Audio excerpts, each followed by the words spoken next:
नमस्ते दोस्तों। आज हम देखने वाले हैं पत्र लेखन।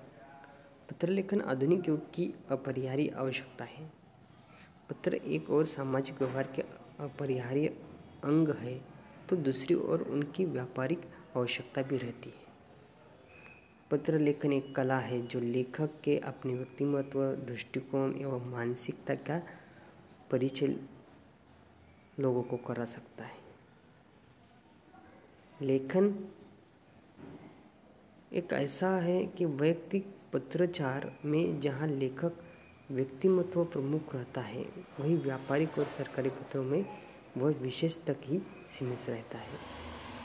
सामान्य पत्र दो वर्गों में विभक्त किए जाते हैं, वैयक्तिक पत्र और निवैयक्तिक पत्र। वे पत्र जो वैयक्तिक सम्मतों के आधार पर लिखे जाते हैं वैयक्तिक पत्र कहलाते हैं, जबकि निवैयक्तिक पत्र के अंतर्गत वे पत्र आते हैं जो व्यावसायिक एवं सामाजिक आवश्यकता को पूर्ति करने के लिए लिखे जाते हैं। उसमें संपादक के नाम पत्र, आवेदन पत्र एवं प्रार्थना पत्र एवं व्यापारी पत्र एवं शिकायत पत्र, कार्यालयीन पत्र, ये सब निवैयक्तिक में आते हैं। उसको अंग्रेजी में फॉर्मल इनफॉर्मल भी कहा जाता है। पत्र लेखन पत्राचार की असामान्य विशेषताएं क्या रहती है? एक अच्छे पत्र में निम्नलिखित विशेषताएं होनी चाहिए। पत्र में वैचारिक स्पष्टता का होना आवश्यक है।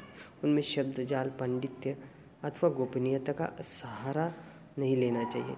जहाँ तक संभव हो पत्र में प्राप्तकर्ता के वैचारिक स्तर के अनुरूप ही भाषा का प्रयोग करना चाहिए। पत्र में कम शब्दों में अधिक बात कहने की प्रवृत्ति होनी चाहिए।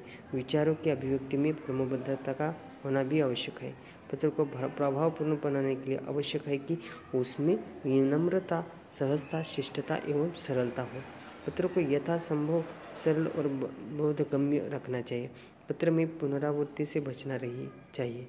प्रत्येक प्रकार के पत्र को लिखने का एक निश्चित प्रारूप होता है। इस तरह के कुछ सामान्य विशेषताएं होनी चाहिए। पत्र का इतिहास देखो, कहाँ से शुरू हुआ है पत्र। देखो, पत्र लेखन का प्रारंभ कब हुआ, पहला पत्र कब किसने किसको लिखा, ये उन प्रश्नों के प्रमाणिक उत्तर इतिहास के पास नहीं है। फिर भी इतना तो निश्चयपूर्वक कहा जाता है कि जब से मानव जाति का लिखना सीखा है उससे पत्रकार लिखे जा रहे हैं। भाषा वैज्ञानिक के मतानुसार अपने मन की दूसरी बातें दूसरों को बताने के लिए यह पत्र मनुष्य लिखता आ रहा है। यह पत्र का आविष्कार हुआ है। देखो, यहाँ कंदरावासी आदि मानव की आदि लिपि विद्वान लोगों को खोजते खोजते इस निष्कर्ष पर पहुँच गए हैं कि लेखन का इतिहास चित्रलिपि से ही होता है।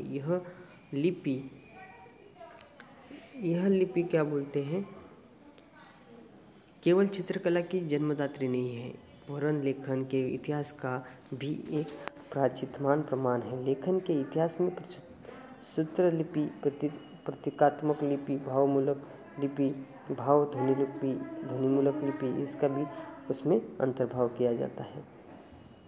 पत्र लेखन के लिए आवश्यक बातें जो रहती है, भाषा। पत्र की भाषा एकदम अच्छी होनी चाहिए, दुर्बोध नहीं होनी चाहिए, दुरोह होना नहीं चाहिए। पत्र का भाव, विचार संप्रेषण माध्यम है, पांडित्य प्रदर्शन की क्रीडस्थली नहीं है।